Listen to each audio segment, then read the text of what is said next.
Alright, ladies and gentlemen, hello and welcome back to another Hero House Reviews. Today we're looking at Shin Robo from the Soul of Chogokin line. Now, this is a bit of a different thing for me because normally I know a character and thus buy a figure because I know the character. In this case, I saw this guy going ridiculously cheap on eBay for a Soul of Chogokin figure, and knowing how good those usually are, I just snapped it up and then decided I was going to look into the character afterwards. And that's been a great little experiment because the show that he comes from, Shin Robo Armageddon, is a great little OVA. I've really enjoyed it. The sub is fantastic. The English dub is hilarious and gives us some truly phenomenal lines. Now, the figure, as I said, Soul of Chogokin, very, very high quality. They usually have metal components, which this one does, and their accessories are top-notch, and their articulation is top-notch. And they focus mainly on Japanese super robots. So, let's dive right in and take a look. As you can see, the sculpting on this guy is incredible. You can see the metallic finish in the paintwork. You can see all the joints. You can see those are metal joints there. His legs are metal. He's very stable because he has those metallic feet. They keep him grounded.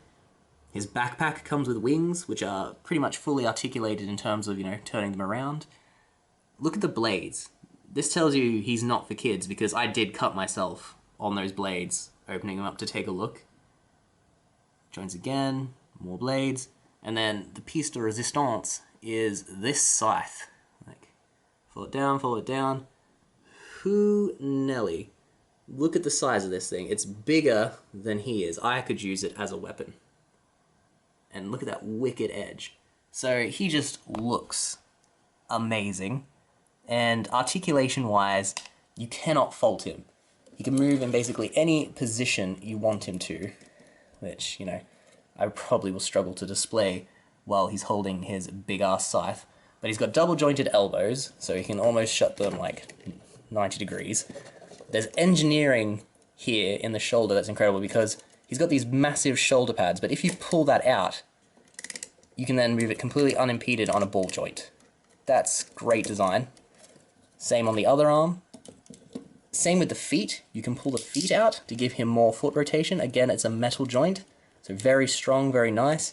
You can pull out at his waist to give him extra bend. So ball-jointed wrists, head is on a ball joint, and the neck is on a joint that allows him to look up completely. So you can have him in a flying pose if you want. So again, this is just one of those examples of a figure having been designed incredibly well. As I said, the wings are fully articulated, so you can have those come up if you just do a bit of finicking. Yep, so wings flared, scythe ready to go, the background's coming apart, everything's falling to pieces, the world is ending. No, we're fine. But yeah, an incredibly cool, incredibly well-priced figure. Thank you, gentlemen on eBay who sold this for such a reasonable price. I am very grateful and will probably be visiting you again real soon to pick up the rest of the figures. Because he comes from a line, there's, the basic Robo. This is Shin Robo, so he's, the next level in the evolution. And then there's also Black Robo, who was like a side character who I think is probably the coolest character from the show.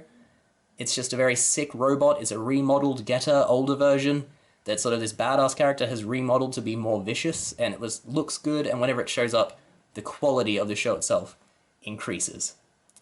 But yeah, there's not really much to say about this figure, except for it is phenomenal. This is older again and has been on display, so mine's a little bit dusty, the joints are a little bit loose, but if you can get a new in-box one, it's going to be amazing.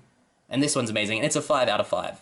If you are a fan of the show, or if you're just a fan of well-made figures, dive in, grab it, 5 out of 5. Yeah. I have no complaints about this guy. Accessory-wise, he is a bit sparse. He's got extra hands, which are nice, and then an extra stomach piece that's him activating his energy ray. So it's just a red jewel, might show it in the photos, might not, it's not really essential. Yeah, but, he's not dripping with accessories, but if you can get him cheap on the secondary market, he's definitely worth it. And the engineering alone is incredible. And if you have other Soul of Chogokin pieces They have a system where you can take off his arms or his backpack and attach pieces from other Soul of Chogokin robots onto them, so you can mix and match. Really stretches out their playability and posability. He also comes with a thing that you can plug into his back that allows him to attach to a stand. So yeah, you are getting a fair amount, and he's definitely worth the investment, especially if you can get him cheap.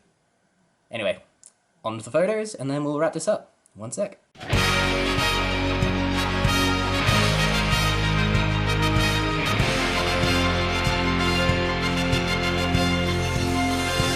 And there you have it, folks. Shin Robo from Soul of Chogokin. An amazing figure in basically every regard. He's well engineered, he's well painted, he's well sculpted, he's well articulated. No complaints. His accessories are great, and you can see he just looks so magnificent. I mean, hot damn. If you can track him down for a reasonable price, definitely do it. And give the show a watch. I mean, you're going to have to do some digging to try and find it, because again, it's fairly old, but definitely worth your time. It's got that amazing crisp 90s animation, which is always enjoyable. So yeah, 5 out of 5, and I hope to see you again.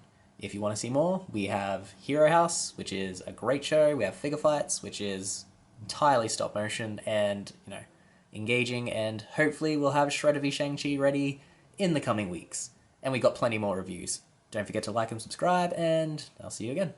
Bye.